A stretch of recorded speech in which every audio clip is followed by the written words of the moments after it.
ugbu a ka anyị gaa n'ihu n'akọ ndị nke fọdụrụnụ.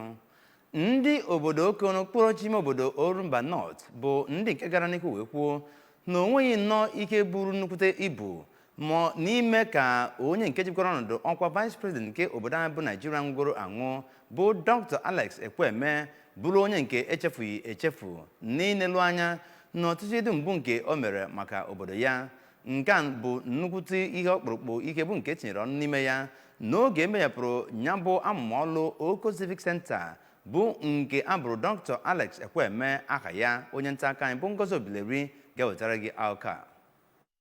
Ya bụ ọgbakọ bụ nnọọ nke ọkpụrụkpụ ndị mmadụ a maara aha ha na Anambra bịara dịka ndị Oko gbakọtara ọnụ iji wee kwanye ugwu ma cheta ọtụtụ ọrụ niile nwa ha nwoke bụ Dr. Alex Ekwueme lagoro mmụọ rụrụ na Oko, ya nakwa ịhụ na mpaghara ọwụwa anyanwụ nke Naijiria mepere nke ọma ka ọ na-agbapezi ya bụ ụlọ Civic Center. Ka Gọvanọ Soludo kwararịrị na kemgbe Dr. Alex Ekwueme lagoro mmụọ nwụrụ na obodo Oko enwebeghị onye kwunitere ịnọchi ma ọ bụ na-arụkwanụ ọrụ ndị ahụ ọ rụrụ oge ọ nọ ndụ, n'agbanyeghị na ya bụ obodo bụ nke Chineke ji ndị amaara aha ha wee gọzie. Dịka ọ na-akọwa na ya bụ Civic Center bụ nnọọ nke buru ibu ma maa mma, Gọvanọ Soludo duziri ndị Oko ka ha kwenyekwere Dr. Ekwueme ugwu n'ịga n'ihu site na ịrụtọpụ ọrụ ndị ahụ o bidogoro tupu ọ laa mmụọ, ya nakwa ịhụ na ha rụpụtara okporo ụzọ awara ga-adị iche iche n'obodo ha. N'okwu ya na ya bụ mmemme ka onye isi ọdịnala nke Oko bụkwanụ obere nwanne nwoke ya bụ Dr. Ekwueme nke lagoro mmụọ bụ Igwe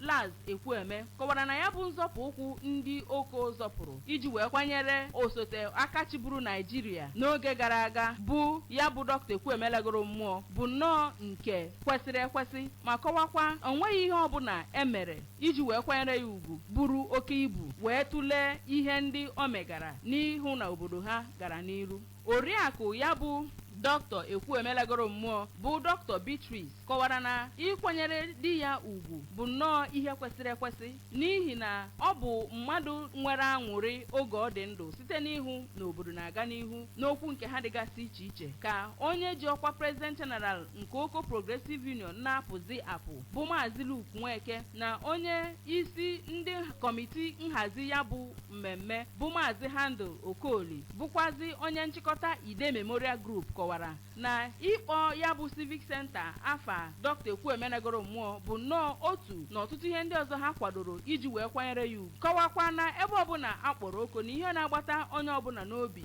bụ ya bụ Dr. Ekwueme lagoro mmụọ bụrụkwanụ onye ji aka ya naanị ya wee mee ka obodo ha kwụrụ chịm. Ha nọzi n'oge ahụ wee kene ndị niile ha kpọrọ oku ịbịa nọnyere ha na ya bụ mmemme ma rịọ Chineke ka ọ gọzie Anambra na obodo Oko site n'Oko nke dị n'okpuru ọchịchị ime obodo Orumba North. Abụ